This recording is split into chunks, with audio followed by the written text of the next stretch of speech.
না থাকার কারণে যা হচ্ছে, না থাকার কারণে আমরা এখন পিয়ার পদ্ধতি বুঝতে পারি না। আমি বুঝতে পারি না, সেটা জাতির উপরে চাপিয়ে দিচ্ছে। এটা আরেকটা শিক্ষার পরে অত্যাচার। আরে ভাই, আমি বুঝতে পারি না, সেটা তো আমার সীমাবদ্ধতা। আমি সেটা কেন বুঝবো, আমি কেন বলবো? আমি এখানে সেমিনার সম্পর্কে, আলোচনা সভা সম্পর্কে যদি আমার জানা না থাকে, আমি যদি বলি যে এটা এখানকার লোকেরা আসলে জানে না, সুতরাং এই ব্যাপারটা আমাদের আলোচনা করার দরকার নেই। আমি খুব অবাক হই যে আমাদের খুব শিক্ষিত জাতির নেতৃত্ব যারা দিচ্ছেন, তারা যখন জাতিকে সামনে নিয়ে কোনো কথা জাতির উপর চাপিয়ে দিয়ে বলেন যে পিয়ার পদ্ধতি এই জাতি বুঝে না, তখন আসলে শুধু জাতিকে অবমূল্যায়ন বা তাদেরকে অন্যায়ভাবে তাদেরকে জুলুম করা হয় না, গোটা শিক্ষা ব্যবস্থাটাকে প্রশ্নবিদ্ধ করে তোলা হয়। দ্বিতীয় কথা হচ্ছে, আমি এই প্রসঙ্গগুলো এই জন্য বলছি, দেখেন, আমরা স্থানীয় সরকার নির্বাচনের কথা বলি, কেউ কেউ মনে করেন যে এই স্থানীয় সরকার নির্বাচন বলার মধ্য দিয়ে আমরা নাকি নির্বাচনকে প্রলম্বিত করার একটা ষড়যন্ত্র কেউ কেউ এর মধ্যে দেখেন বা গন্ধ এর মধ্যে খোঁজেন। এই স্থানীয় সরকার নির্বাচন না চেয়ে আপনি যে আবার আমাদের সমস্ত নাগরিক সুবিধাগুলো বন্ধ করে রাখার এক বোকার স্বর্গে বাস করছেন, এ কারণে গোটা জনগণের একটা বড় অংশ বলছে প্রলম্বিত করার পরিবর্তে কেউ টেনে হিস্ট্রে নির্বাচনকে ত্বরান্বিত করার ষড়যন্ত্র করছেন।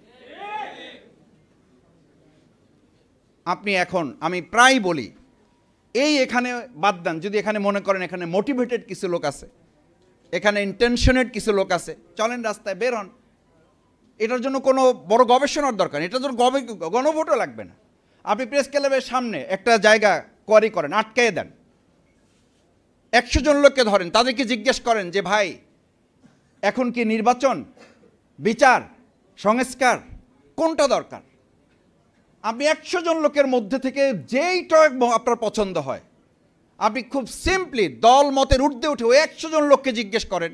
ওই 100 জন লোকের অন্তত 70 জন লোক যদি এটা না বলে যে আমাদের এখন দরকার নির্বাচনের চেয়ে বিচার এবং সংস্কার, এটা যদি না বলে, তাহলে আমাদের কথা আমরা শুধু প্রত্যাহার করব না, যা শাস্তি দেবে এই জাতি আমরা তা মাথা পেতে নেব। কারণ কি? এটার জন্য কারণ তো আছে ভাই, এটার জন্য তো কারণ আছে। সেই কারণগুলো হচ্ছে আমাদের এই শিক্ষিত জাতি, শিক্ষিত অঞ্চল, শিক্ষিত গোষ্ঠী, তারাই আমরা বক্তৃতা করছি। আমার কথা না শুনলে টিউনও থাকতে পারবেন না, আমার কথা না শুনলে ওসি থাকতে পারবেন না, এলাকা ছাড়তে হবে। আমার কথা না শুনলে আপনি ডিসিগিরি করতে পারবেন না, আমার কথা না শুনলে, আমার লোক না ছাড়লে থানা ভাঙচুর করে ফেলবে, আপনারা কিছুই করতে পারবেন না। কিছু করা যাচ্ছে না তো।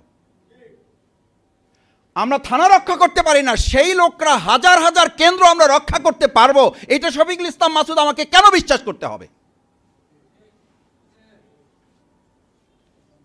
আমি আমার এলাকার কথা মাঝে মধ্যে বলি, এলাকার কথা তো একটা টোকেন এলাকা, এটা সেই এলাকা তো এখন, এই গতকালকেও তো আপনাদের মিডিয়াতে আমি দেখলাম, আমি আমার খোঁজ নিয়েছি, আমার ভাইদেরকে আমি বলেছি, তাকে একটা দল করার প্রস্তাব দেওয়া হয়েছে, সেই দলের প্রস্তাবে সে রাজি না হওয়ায় তার উপর হামলা করা হয়েছে, তাকে মারধর করা হয়েছে, শারীরিকভাবে নির্যাতন করে তাকে হসপিটালে ভর্তি করা হয়েছে। কেন সে ওই দল করবে না? তাহলে ফেসিবাদ মুক্ত আমরা যখন বলছি, সেই ভাইয়েরাই আবার যখন বলেন আইন অঙ্গনে, প্রশাসনে, বিভিন্ন কেন্দ্রে রন্ধ্রে রন্ধ্রে ফেসিবাদের দোসররা বসে আছে, সেই দোসরদের দিয়ে আপনি কি করে অবাধ, সুষ্ঠু, অংশগ্রহণমূলক, নিরপেক্ষ একটা নির্বাচন আপনি করবেন? এটা কি করে আপনি আশা করেন? যেই শিক্ষা প্রতিষ্ঠানগুলোতে এখনো ফ্যাসিস্টদেরকে, দোসরদেরকে সরিয়ে কমিটিগুলো পুনর্গঠন করা সম্ভব হয় নাই, সেই শিক্ষকদেরকে বাদ দিয়ে আপনি কি করে একটা সুষ্ঠু নির্বাচন করবেন? এই শিক্ষকরাই তো প্রিজাইডিং অফিসার এবং বিজ্ঞ কেন্দ্রে তারা দায়িত্ব পালন করবে। আমি কথা বাড়াতে চাই না, প্রধান বক্তা গুরুত্বপূর্ণ বক্তব্য রেখেছেন, প্রধান অতিথি কথা বলবেন। আমি শেষ একটা কথা বলে আমার বক্তব্যের ইতি টানতে চাই।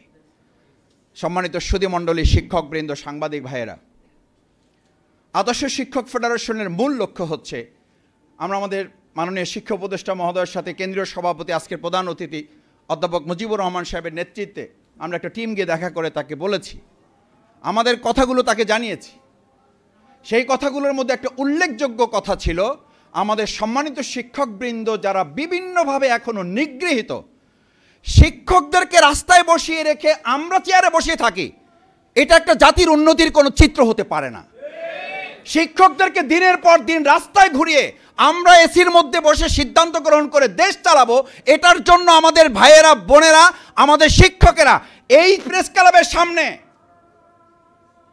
যারা এসির মধ্যে বসে এখন দেশ চালান, আমি শফিকুল ইসলাম মাসুদ সাক্ষী দিচ্ছি, এই প্রেস ক্লাবের সামনে আমি লুঙ্গি পরা শিক্ষকদেরকে দেখেছি যারা ঘর থেকে প্যান্ট পরে আসার সময় নেন নাই, তার আগে তার ছাত্রদেরকে বাঁচাবার জন্য ফ্যাসিবাদের গুলির সামনে দাঁড়িয়েছেন। সেই শিক্ষকদের দাবি না মানলে বাংলাদেশকে সামনের দিকে সুষ্ঠুভাবে পরিচালনা করা যাবে এটা কেউ বিশ্বাস করে না। আসুন সেই শিক্ষকদের দাবি আদায়ে আমরা বর্তমান অন্তর্বর্তীকালীন সরকারকে অনুরোধ করব, আহ্বান করব। এরপরে যদি না হয় তাহলে তাদের আন্দোলনের সাথে আমরা একাত্মতা ঘোষণা করে রাজপথে নামা ছাড়া তো আমাদের আর কোনো পথ থাকবে না। তার আগে শিক্ষকদের যে ন্যূনতম দাবিগুলো আছে সেই দাবিগুলো মেনে নেওয়ার জন্য উদাত্ত আহ্বান জানিয়ে আমার কথা শেষ করছি। আসসালামু আলাইকুম রহমতুল্লাহ।